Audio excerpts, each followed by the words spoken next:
Looks like we're ready to go. We are on the internet. Bismillah, alhamdulillah, salatu wassalamu rasulullah. I am Ahmed O'Keefe. I'm going to be the host for this NYCMC Business Incubator virtual business program. I want to go over with you all briefly a little bit about NYCMC and the programs it offers, as well as this incubator program, and introduce myself. We will discuss the format, and then I will introduce our speaker and allow them to begin. So the NYCMC, the New York City Muslim Center, is a registered 501c3 nonprofit organization, home to one of the fastest growing Muslim communities in New York City. Our current 35,000 square foot headquarters benefits over 1,200 community members weekly and has several branches, including Hatebusters, a national anti-islamophobia campaign that believes that hate can be neutralized with love. We use Hatebuster Trucks and Hatebuster Heroes to show the world what true Islam is. Also, the Wellspring Schools, which currently has a full-time elementary, middle, and high school, implements its unique formula of creativity, personalized learning, technology, staff management, and parental involvement to create an enjoyable style of education. Also, of course, alhamdulillah, there is the Masjid Isa ibn Maryam, also known as the Jesus, Son of Mary Mosque. It is a vibrant house of worship located in Hollis, New York, that focuses on community service, development, and worship. Another branch of the NYCMC is the FCAD Institute. It is an important part of the important fabric of the community, providing enriching and exciting experiences in learning Arabic and Islamic studies. Inspiring educators provide engaging presentations catered to the American Muslim dynamics through FCAD's Institute's innovative techniques. We have also the NYCMC Foster Care program. It has one mission: to ensure that Muslim foster care children are placed into Muslim homes. They're an official liaison with the New York City Foster Care agencies and have direct communication with the New York City Administration for Children's Services. And also we have the NYCMC Angels. It is our dedicated team providing COVID relief to our community by delivering essential food items and financial assistance. And bear with me. That brings us to the most important, of course, in my mind, the one you're here to hear from tonight, the NYCMC Incubator program. Our goal is to serve Muslim businesses and entrepreneurs. We have not been traditionally recipients of a lot of support, so we want to help everyone to grow our business interest into successful, viable ventures. We aim to provide mentorship, expertise, and networking that's needed to help new entrepreneurs. And we also look to support and amplify current entrepreneurs. Our virtual business program will give an opportunity to entrepreneurs, startups, and small business owners to sharpen their business skills and knowledge. I am your host, Ahmed O'Keefe. I'm a Florida licensed attorney and MBA. I started my law practice in 2008 during the Great Recession, right out of school. My practice focused on corporate, contract, general business, and real estate needs of small businesses and startup companies. I loved running my business and talking to others about theirs so much more than I enjoyed actually practicing law, that I went back for more school, and I have now an MBA also from UCLA. I spent the last 5 years in financial services, running projects and improving processes and building teams at a Fortune 500 company. Due to a recent layoff, I'm now open to new employment and consulting ventures. I have experience with business plan development, process improvement, contract operations, as well as attorney contract review. With this, it gives me knowledge across a broad set of subject matters, and I am a firm believer in making sure that that execution is more important than the genius of any particular idea. Anyone who's out there, you want to look me up on LinkedIn, feel free to connect and strike up a conversation. But you did not come here for me. You came here for our speaker. And he is a great one, let me tell you. We have Brother Shastri Mahadeo. Shastri is a serial entrepreneur and angel investor who has been building companies since the age of 18. He is now the founder and CEO of Union Crate, an artificial intelligence supply chain platform that helps consumer packaged goods brands manage daily operations and predict consumer demand. He has raised millions of dollars from venture capital funds and currently operates a team of 59 employees with offices in New York City, Barcelona, and Buenos Aires. And it looks like he has joined us. If you would unmute his mic, I would love to hear his presentation. He has a great reputation as an engaging speaker, and we're all very lucky to have him. Thank you, Brother Shastri, for joining us. Hey, assalamu alaikum. Thank you so much. I think you talked me up way too much. Now I have some big shoes to fill here. Hope everyone's doing good tonight. I'm going to try my best to be brutally honest in talking about business. I've built small businesses, as Brother Ahmed mentioned, and I'm currently building a very, very large company. So I'll try to kind of talk to all of your questions that you may have, and also what it's like to start a company. If I may step in there for 1 second, I forgot to cover one thing. Yep. And I apologize, brother. Our presentation format. So we're going to hear from Brother Shastri here in just a second, after I rudely interrupted him. We're going to have his presentation, then we're going to be opening it up to Q&A. So questions in the YouTube chat, or if you want to send them to our email box, incubator@nycmuslimcenter.org. Happy to take your questions either way. And I can see the chat in YouTube, and I believe Brother Shastri can also. So as we get to that portion of it, please feel free to give us your questions. Sorry about that, brother. Go ahead. Yeah, no worries. Let me just make sure. Okay. So the first thing, why do you want to start a business? Building a company, I'll call it a company instead of a business, is really, really, really, I'll add another one, really hard. It's not easy. If you think you're going to start a company to work less, just stay working a job, because you're going to work 10 times harder. You're going to work 3 times longer hours than you traditionally would have working a regular 9 to 5. Why people start businesses, I guess I still don't know. I'm not even sure why I do what I do, I guess. But starting a business is really hard. I'm going to frame the conversation that way. The reason why starting a business is very hard and kind of is proven in the data, which I'll kind of walk through first, is a lot of small businesses fail, right? And I'm sticking to small businesses. What I can talk about later is how this relates to tech companies, because that's the world that I'm in. But I'm, the audience that I'm in right now, kind of sticking to small businesses. So the first year of running a business, as the data shows, 21% of businesses will likely fail, right? In the second year of running business, if you happen to make it through the first year, then the 30% of those actually fail. And as you can see here, the longer you are in business, the more likely you are to fail, right? The people that actually make it past the second year and go into the 5th year, they have a 50% likelihood to fail for a bunch of reasons, which I'll go into in a second. And the 10th year of running a business, 70% of them fail, right? And you would think the longer you're in business, the more likely you are to succeed. But that's never really the case. Now, a bunch of the reasons for that, and what I'm going to base this session on, is how do you tackle the reasons of why companies fail and how you can set yourself up to not fail, right? And the number one reason why companies fail is there's no market need for what people are putting out there, right? So I'll take it in the term of a small business. Like, do you really need another Afghan restaurant on the corner? Like, do people really need that, right? Do they need another pharmacy in this 10-block radius? Do people need those things? Number 2 is, let's say that you solve the market need problem, right? You've got that hurdle, you have a problem that people want solved, and they're willing to pay you for a solution for it. Now, the number 2 reasons why people fail is they don't have enough money.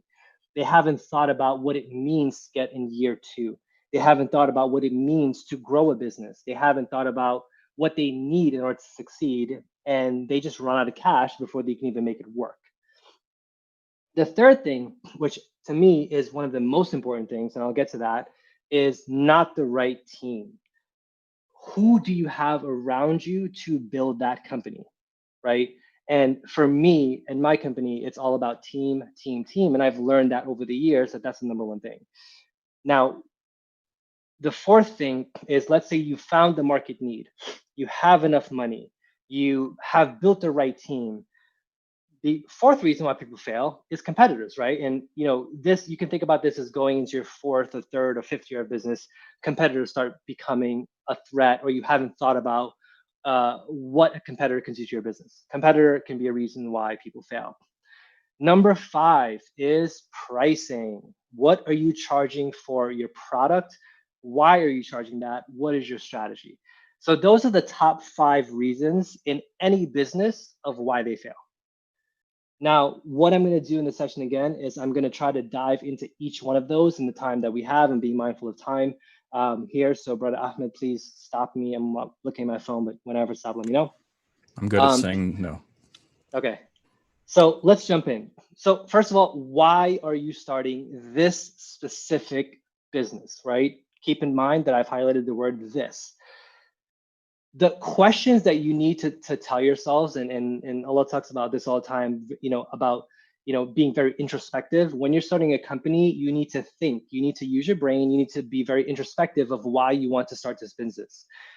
What problem are you trying to solve, right? Will people pay you to solve that problem? Why now? Why is now the time to start that, to solve that problem for people? Why is that an issue now? And what's your end goal? If you do solve that problem, how long is it going to take for you to get to that goal? Now let's take number 1. What problem are you solving? Now, it is very, very, very important to ask yourself this question, because many people, they go in and they say, I want to start a business. I'm going to open a laundromat, or I'm going to start selling something online, or I'm going to open a restaurant, I'm going to open a pharmacy. But there's no reason for why they're doing that, right? If you want to become a billionaire, you have to solve a problem for millions of people. Now, the number one question, and again, this can go in many different ways, and we can have a whole hour-long conversation on that why and the problem, but you need to figure out what problem exists in the market today. I'll give you an example, right? And this is something that I always thought that Muslims should have came up with, but if I'm being frank and I'm being honest, which I'm known to be that, Muslims are too focused on getting their kids to be doctors, to be lawyers, to be pharmacists, which is number 1, and to do all these things that is not actually pushing pushing us as a ummah forward. And there's a company that we have the same investors called Capsule. I'm sure you guys see the ads all over. Now, instead of people pushing their kids or their family members to look at pharmacy as something abstract and something that has an issue in it to be solved, right? We look at it as like, I'm going to become a pharmacist. But the problem within pharmacy is that it's really a pain to go and get medicine at a pharmacy. It's really a pain to understand what you're buying, where you should buy it from, what are you getting the best price. What Capsule did, which is founded by non-Muslims, was they essentially started delivering medicine to people using technology. And they're close to becoming $1 billion company, right? That's a problem that they found, that people don't want to get up when they're sick and go to the pharmacy to pick up medicine, right? We've all been there. We don't want to go. I want it delivered. And I don't know what the price is for the medicine. I don't know if I'm getting the bad price or I'm getting a really good price. And I want to do that from the comfort of my own home. So Capsule created a solution for it. That's a problem. They discovered a problem. Then you have another company, which many companies are doing this now. Budweiser is even doing it, where there's a lot of people that are not drinking alcohol, right? And there's no Muslim that started a non-alcoholic beverage company. But there are billion-dollar businesses like Budweiser and Heineken that are making more billions of dollars into a problem that they found, that there is a huge population that doesn't drink alcohol. So what did they do? They researched and they created non-alcoholic beverages. That is a problem that needed a solution, and now it's $1 billion business, and it's $1 billion business for a lot of other companies. It's created a lot of other millionaires, right? So those are 2 examples. I'm not going to dive more deeper into that, but that's the example of a problem that needed a solution. One more just because I need to do this. Seamless, Grubhub, again, comfort. People don't want to go out and pick up food. They want it to be delivered. So what did the Seamless founder do? They essentially created they leveraged technology for them to have people to deliver food to their homes, right? They're just feeding on people's laziness, which we are pretty lazy as, humans. But they discovered a problem that needed to be solved. Then the second part is, will people pay you to solve that problem? Now, there's a lot of different things that go into if someone is going to pay you to solve a problem. And that is really dependent on how big that problem actually is. What I always like to say is, are you selling a vitamin or are you selling a painkiller? Because there's a lot of people that will pay you for an Advil when they have a headache, rather than saying, hey, brother, hey, sister, take this vitamin, it's going to stop you from getting headaches. No one cares about preventive medicine. Everyone cares about the now. They're very reactive, right? So are you trying to sell a painkiller or are you trying to sell a vitamin? So what level of this problem are you solving? Say you've identified what problem you're solving. What level of it are you solving? And is it large enough for people to pay you to solve it? And I'm sure there's a lot of questions on that. So I'm happy to answer that later on. Now, if you've discovered a specific problem that you want to solve, and you've identified that, hey, this problem is such a pain, it's such a painkiller for people that they're willing to pay me for it, the question then becomes, why now? What enabled me to solve this problem at this time this year? Why have it not been solved before? What was possible now that wasn't possible then? Did they not have the technology you needed to solve that problem? Was there not, certain ingredients accessible in the United States to solve that problem? Really, you need to identify why now and why is this the right time for me to solve the problem. For example, let's take Apple, right? Apple launched a Palm Pilot version before they had the iPhone, but it was way ahead of its time, and it was launched way too early and people didn't buy it. They had to scrap it. And then they came out the iPod and the iPad and the iPhone later on, right? It was not the right time. Timing is everything, right? You need to understand the problem. You need to understand, are people willing to pay for it? And is it the right time to launch that product? And I have friends now in companies that they've launched things that are way ahead of its time. And it was just really bad timing, right? So you really have to identify those top three things. The last thing, which I wasn't really going to add on here, but I think it's good to talk about, is if you've identified the problem that you're solving, you've identified that people are willing to pay you for that painkiller. It is the right time because everyone in the world has headaches now, and migraines, or I'm giving an example, are a large thing that people are willing to pay for now. Or hand sanitizer, right? This is the exactly right time for me to sell hand sanitizer to someone. It wasn't the right time last year, but now is the right time to sell hand sanitizer, if that's a more relevant example. Now, the other question is, what is your end goal? Like, why are you getting into business? Because as I mentioned first, building a company is really, really hard. Like I can't even stress that enough. It's something you have to start liking the taste of your own blood, as graphic as it may sound. Because in starting a business, you're going to keep getting punched in the face until you start liking the taste of your own blood. That's what it's like to run a company. That's what it's like to build a business, where you just take the hits, you keep getting back up, you take the hits, you keep getting back up, you take the hits, keep getting back up, and it just keeps going, never ending. Now, what is your end goal? And how long will it take you to reach that goal? Starting a business, are you doing it for fun? Are you doing it to become a millionaire? Are you doing it to become a billionaire? Are you doing it to live a comfortable life?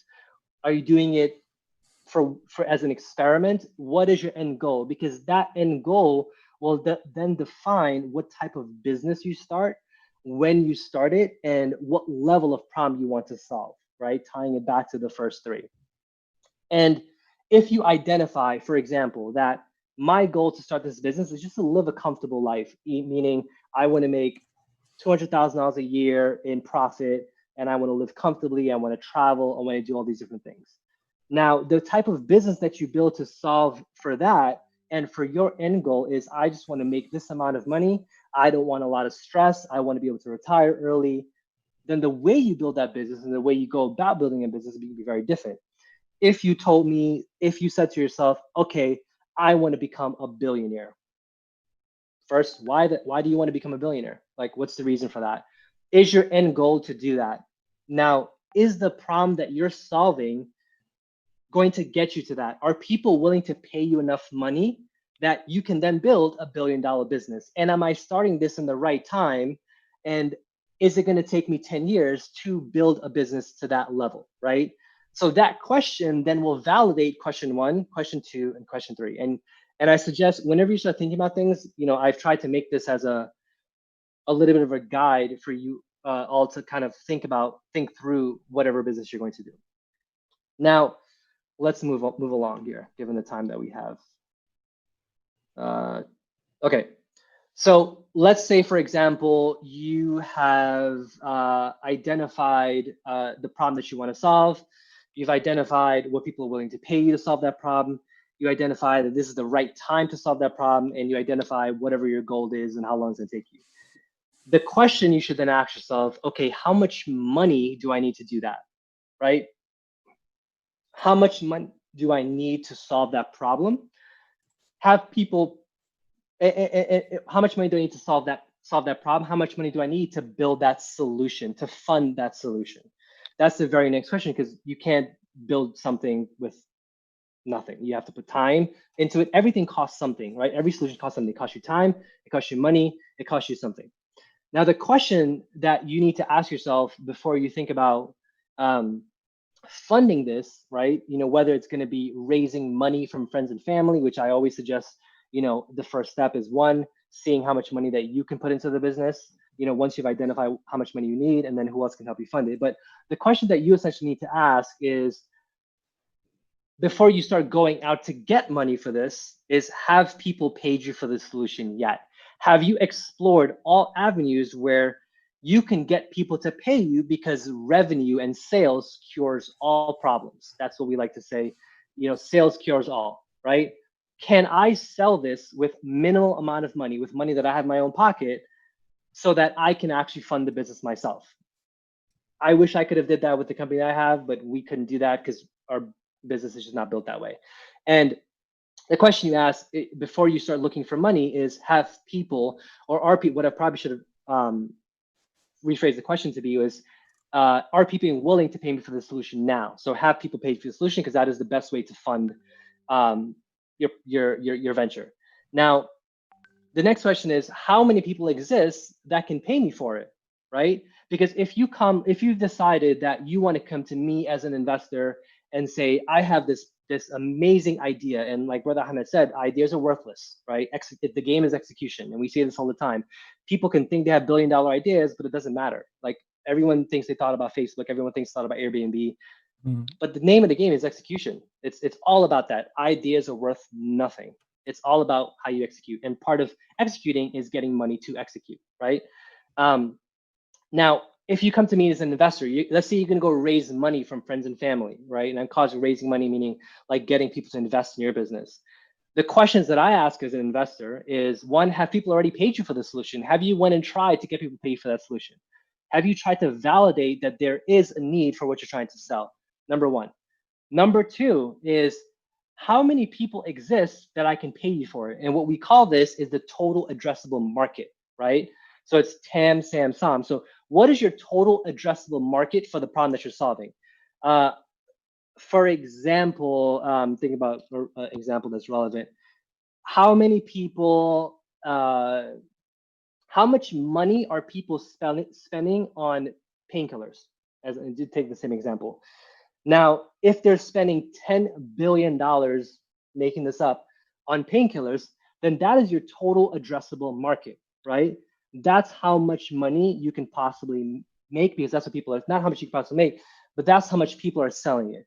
Now, the second thing you have to figure out is, what is your attainable market of that? Can you capture 1% of the market? How much money do you need to capture 1% of that $10 billion? How much money do you need to capture 5%? Because that is a vastly different number, right? So to question number 2, how many people exist that can pay you for it?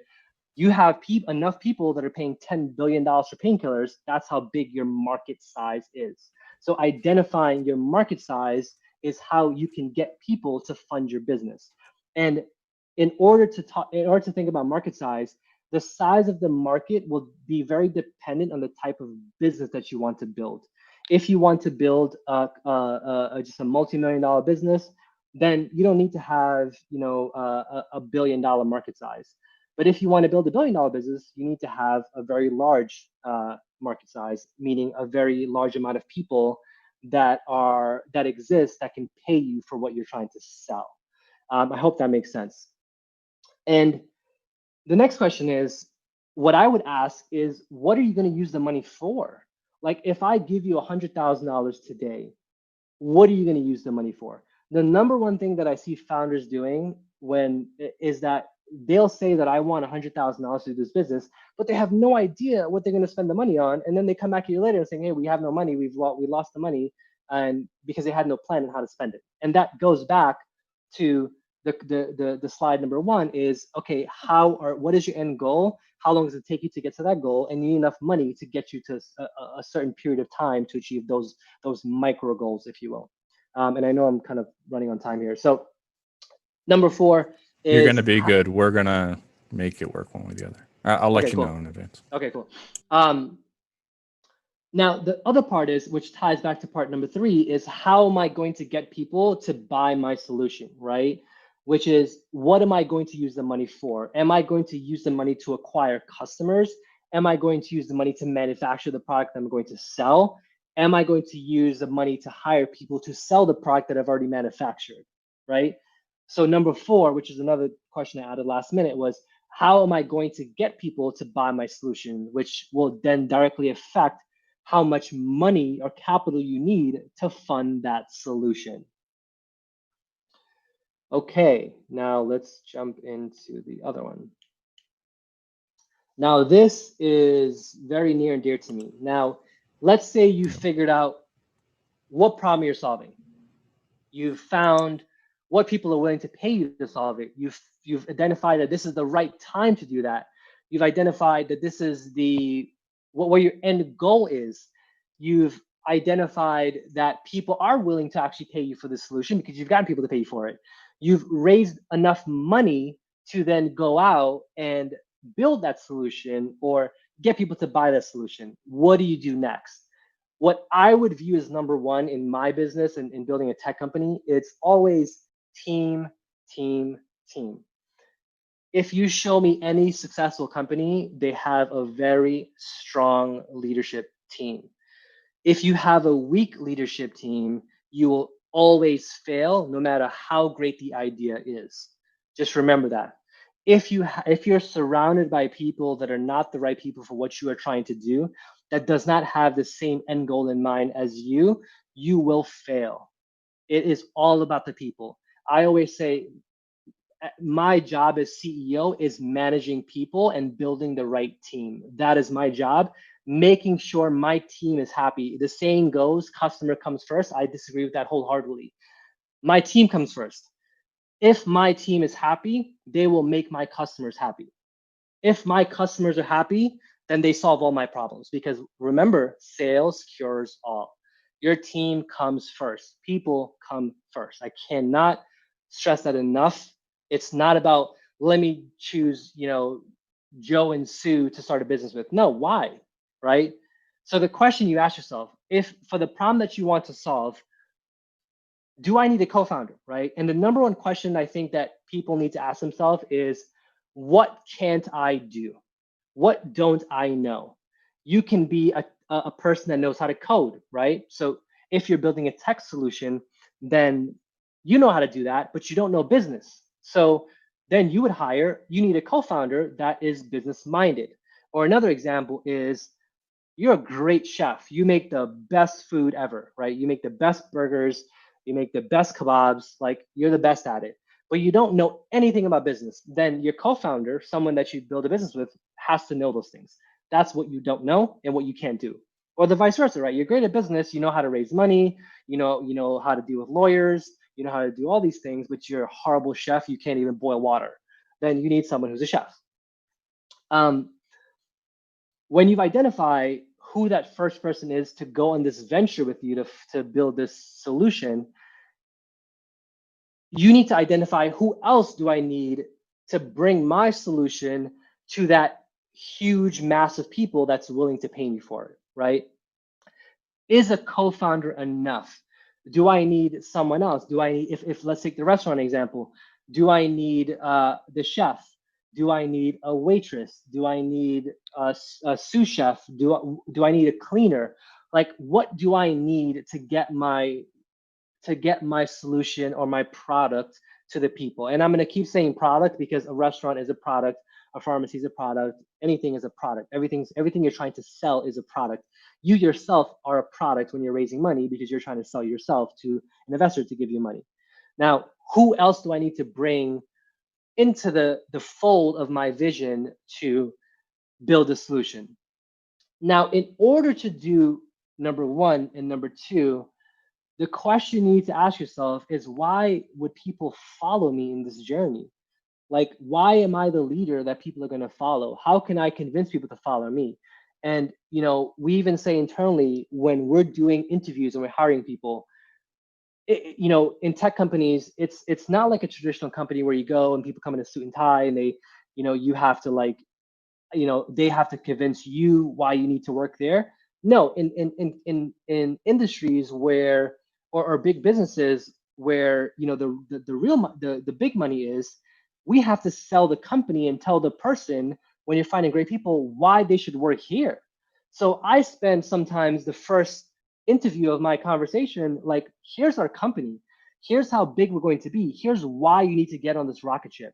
Here's why you should not ask questions and just get on the rocket ship. You just stop. Like, that's what you need to do.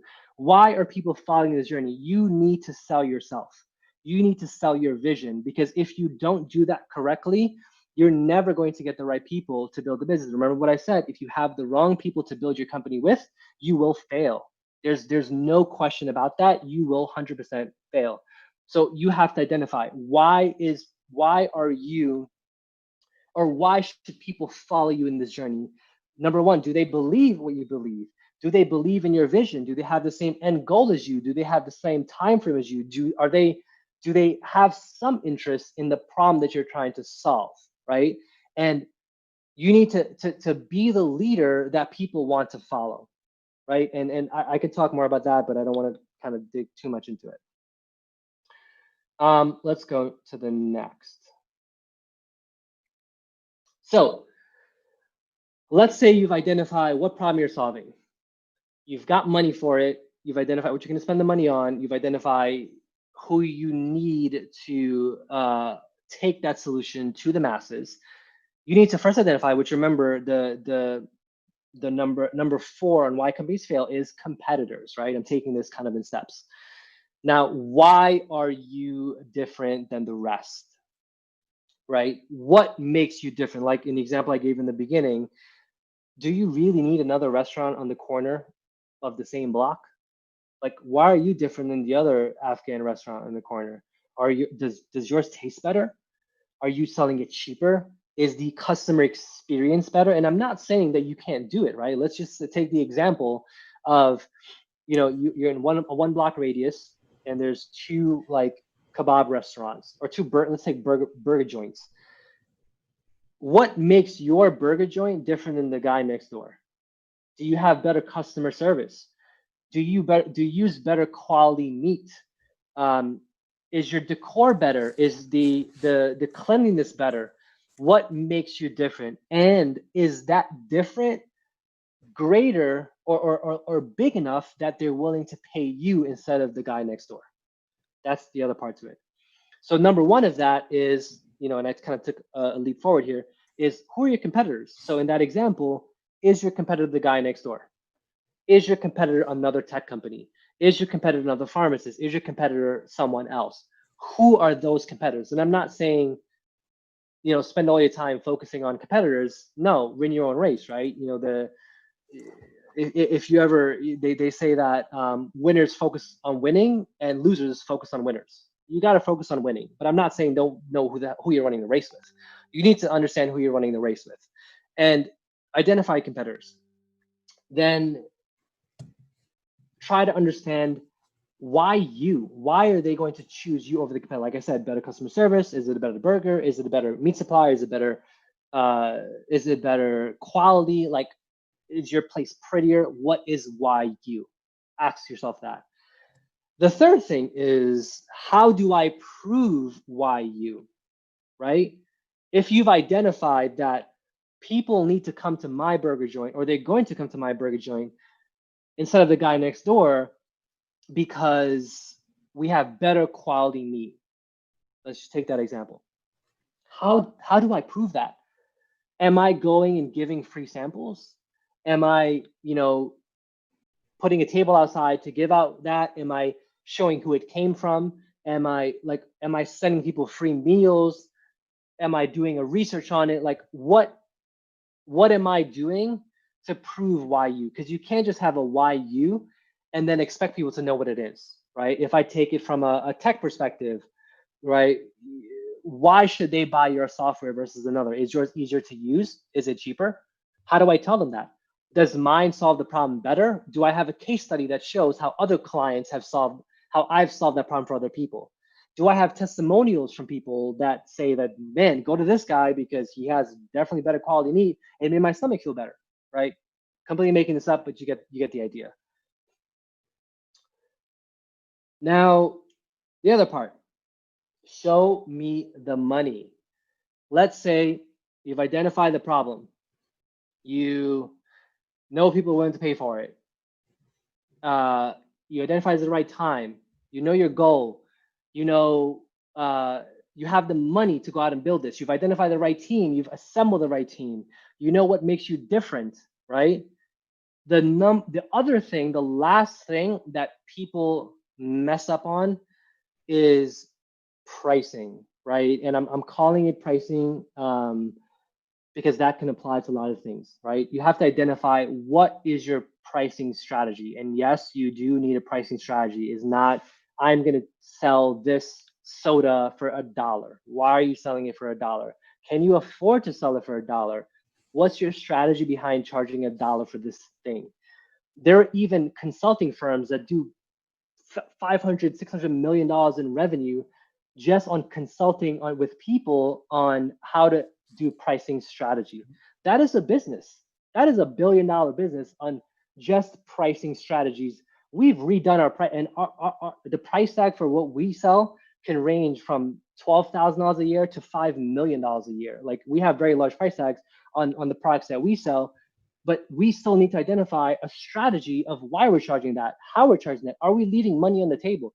The number one thing I tell founders and I tell people, and this again is only relates to tech, is you're not charging enough. You need to charge more. Whatever number you have, double it.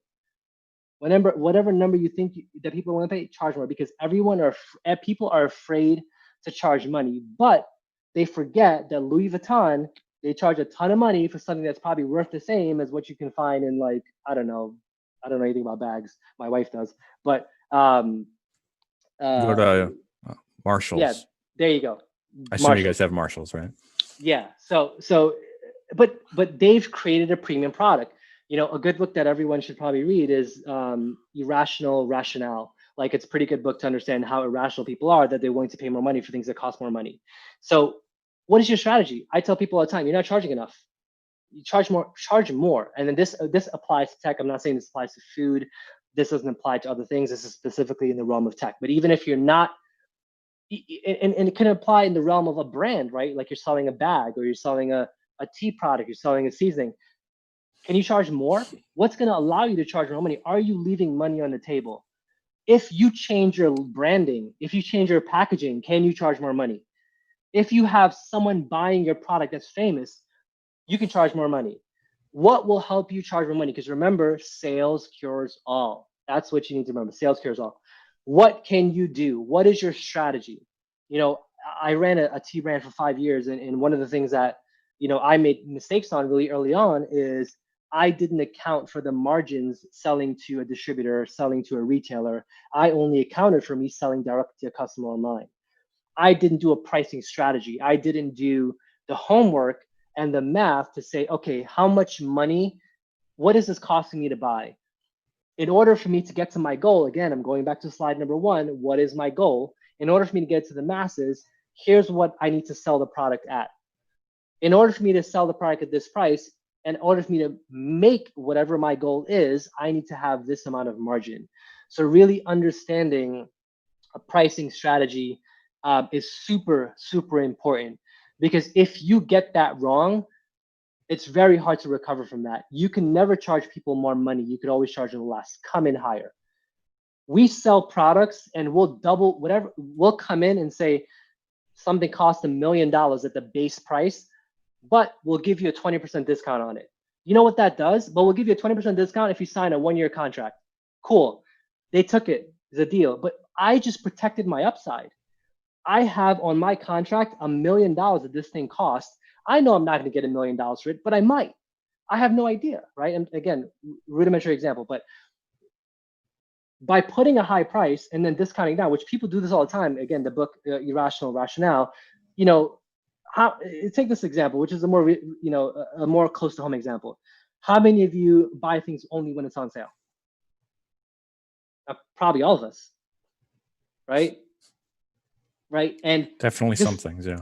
Right. And the stores account for that. The stores account for that. They're marking the product up. They know that you're going to pay 60% off of that. But what did they just do? They protected their upside. You'll see all the time, like companies like J. Crew and Old Navy, there's sales all the time. You think they're just putting things on sale? No, that's actually what they want to sell to you for. They want to sell it to you for 30% off. That's how much money they want to make. The actual price, they're betting that you're going to probably buy it at the regular price, but they don't care if you do. It's gravy on the top for them, right? So understanding that strategy, what you need to make and what is gravy on top of that is super important. Businesses fail because they don't charge enough money. And you can never raise your prices. You can always reduce your prices. People like a deal, which is why I highly recommend you guys read that book. People want a deal. The other, yeah, go ahead. I want to jump in because this is actually a real big pain point. And I hate to interrupt you, and I'm trying to amplify you here, right? When I came out, I started my own practice.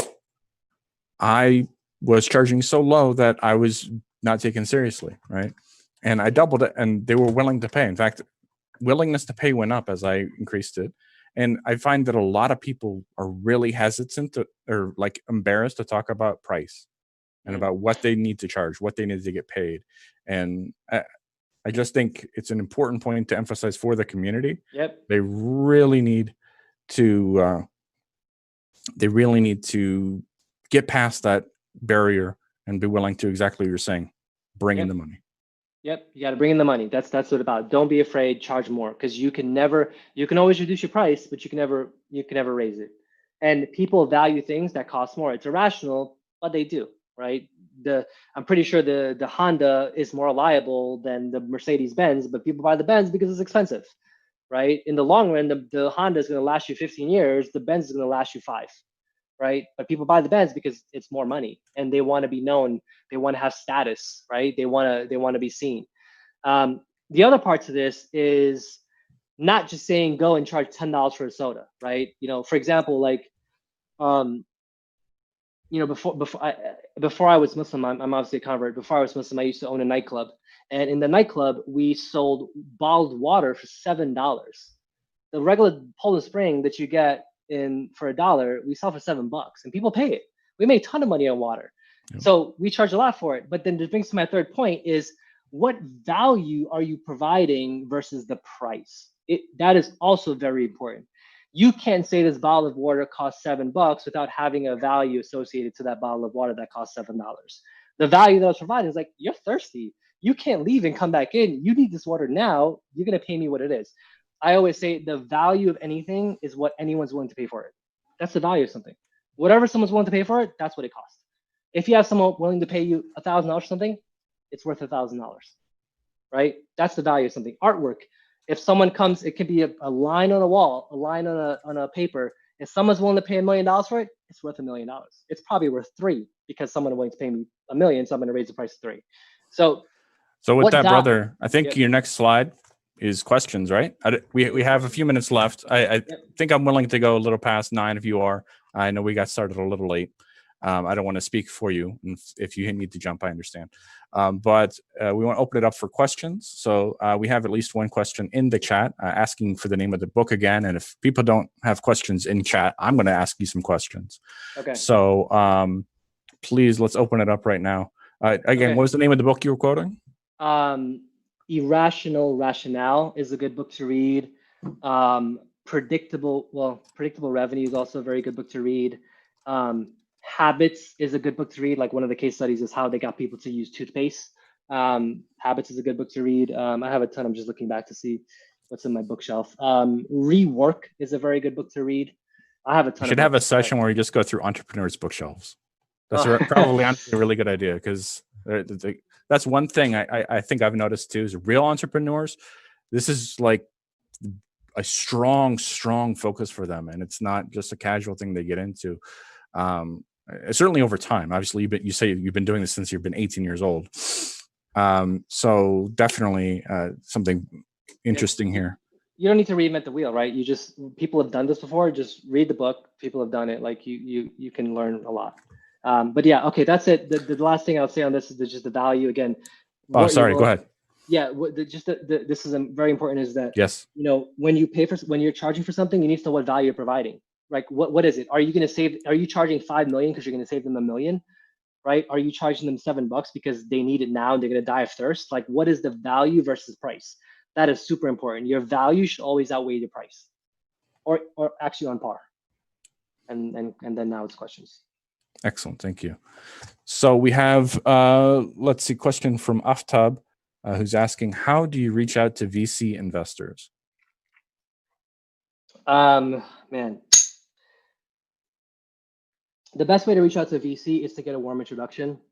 So talk to someone that has a relationship with that VC. LinkedIn is a very powerful tool for this.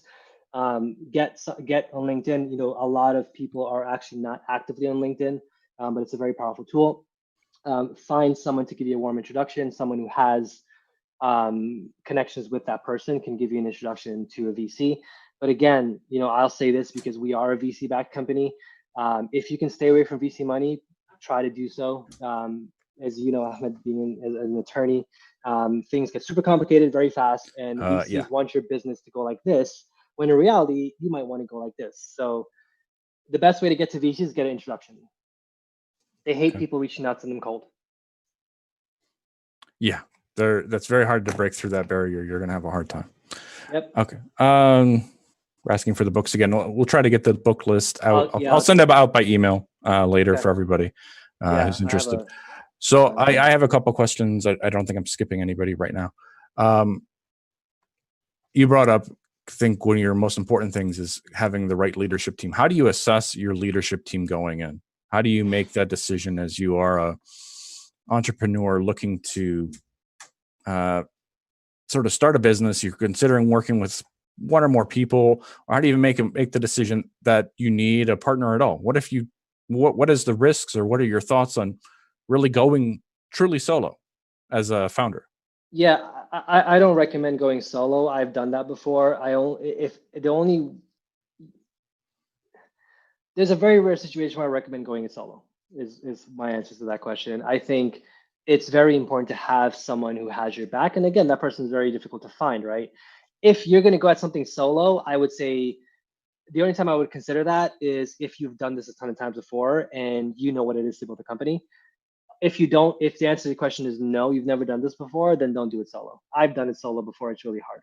And to be fair, like the devil's advocate to that question would be, depending on the size of business you want to build, right?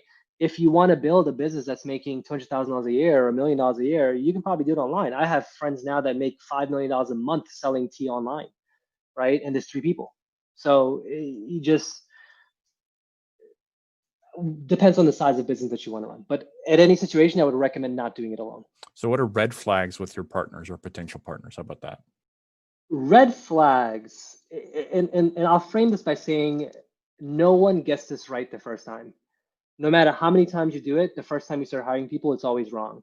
Now, what you do have to realize, and I'm still learning how to do this properly myself, is getting rid of people quickly. Like when you identify that someone's wrong for your team or wrong for your business, get rid of them quickly. I think you can't identify red flags until you understand who you're looking for. Like to your first question, right? You need to know what your company culture is going to be.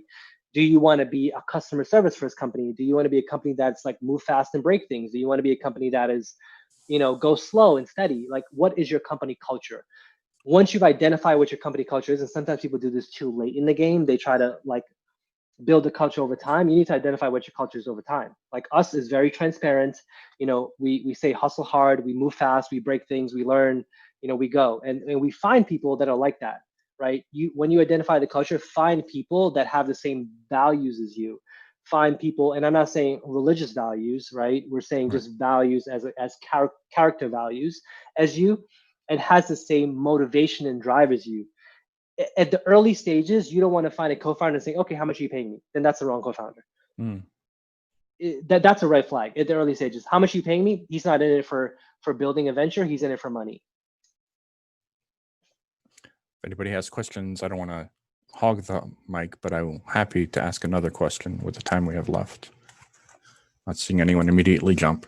You brought up the total addressable market, and for people who might not be as familiar with that, can you maybe speak a little bit more to that? Say that one more time. I lost you in the beginning. Sorry. So you spoke earlier about the total addressable market. Yep. And I think it's important for people to understand how that's measured. Okay. Relative and how they understand what part they're going to capture of that. Is it measured in money? Is it measured in revenue? Is it measured in customer count? What is that? And how do you work that as you consider? Yeah, good question. It can be measured in a variety of things, right? I think I'll take two examples. It can be measured in money, or it can be measured in people. So let's take social media, for example.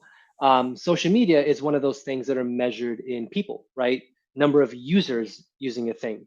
So if you know that there are 10 million people searching for or using this tool, then you can target 10 million people. What can part of that 10 million can they actually address with your problem? And maybe a better way to think about this from a revenue perspective is, I'm just thinking on the fly here. Let's say vitamins, right? So let's say people are selling, in the United States, people are spending $100 billion on vitamins. You want to sell vitamin C. Okay, the total addressable market is for vitamins is $100 billion, right? But your product is vitamin C. How much of that $100 billion is actually vitamin C sales? So let's say for illustration's sake, people are spending 100 million on vitamins as a total addressable market, but they're spending 10 billion on vitamin C, right?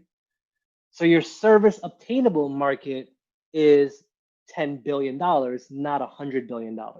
So if you come to me as an investor and say, hey, I have $100 billion addressable market for vitamins, that to me is a made up number, because you're not selling every vitamin in the world, you're selling vitamin C. How much are people paying for vitamin C? That's how you should think about it. Does that make sense? You're on mute. I can't hear you. That's awful. Oh, no, that's yeah. Tech, we got to get used to it. It's a new COVID world. So we have two questions left in the chat. Yep. And I was hoping to let you pick among them one of them as we are running low on time, and yep. I don't want to overextend your generous. What is the question? What is your biggest problem you've had to show people who don't know your business to invest in your project? The convincing of it. Good question. Not everyone is going to understand your business. You need to get really, really good at explaining the problem to a 5-year-old, right? Not everyone's going to understand it. You just need to get really good at explaining it and understand that maybe the person who doesn't see it can either be you're not explaining it properly. And I've made this mistake really early on. I think when we were raising like our first $1 million, like, you know, it took me like 9 months because no one understood what the hell I was trying to explain to them. And then I got better at it, right? I got really better at it, and I just really had to pick up the phone and call 10 people and be like, here's money, like, here, go build the business. Really understand your problem, and understand it from the perspective of someone who has no idea that this exists. The thing that founders do is they explain the problem from their perspective, but you're in the weeds of the problem. You're seeing it every day. The way you have to think about a problem is think about explaining to your mother, explaining to a 5-year-old, explaining to someone who has no idea that the sky is blue, right? How do you explain a problem to someone that doesn't know a problem exists? And I know that's kind of a roundabout way to answer the question. It's a tough question to answer. The only way to get it right is with practice. You're gonna take the question that people ask you, and then you're gonna reiterate. Yeah, and I'll take the last question here. How do you narrow down the right culture for your team? That's up to you, really. There's no right or wrong culture. There's obviously toxic culture, which you should stay away from. But there's no right or wrong culture. You have to identify what culture resonates with you and resonates with the problem that you're solving, that resonates your end goal. For example, let's take, I'm not sure if you guys know BarkBox, the company that sells things. I know we don't have dogs, but the company that sells like pet supplies. Their culture is very pet friendly, right? One of their culture traits is very pet friendly. So that works well for their business, right? They're selling pet products. So all the employees bring your pet to work, like have pictures of the pets on the wall, like talk about your pets, show your pets. Like that's part of identifying the culture that works best for your business. So that's how I would say narrow it down what works best for your business. All right. Well, with that, thank you, brother Shastri. We appreciate your time and your presentation to us tonight. We will follow up with everyone with more information about the schedule. I do want to announce that next week, same bat time, same bat channel, we're going to be, well, not the same bat YouTube channel because it's going to be a new link, but same time, Thursday night, 8 p.m., we are going to have our next speaker. That will be Sister Danielle Loduca. I'm going to get in trouble because this is one of our friends here, wives, that I messed up her last name. Do you know Shastri? Off the top of your head? I'm in so much trouble. Don't pull me into this one if I say Thank you. Loduca, thank you. Sister Danielle Loduca. She will be speaking next week at 8 p.m. and we will have an entire schedule out for everyone probably over at the beginning of next week, and links to the next event. And we look forward to seeing everyone next week, Thursday at 8 p.m. With that, anything else? That's it for me. Thank you, everyone. Excellent. Alhamdulillah. Bismillah. والعصر إن الإنسان لفي خسر إن الذين آمنوا وعملوا الصالحات وتواصوا بالحق وتواصوا بالصبر. السلام عليكم.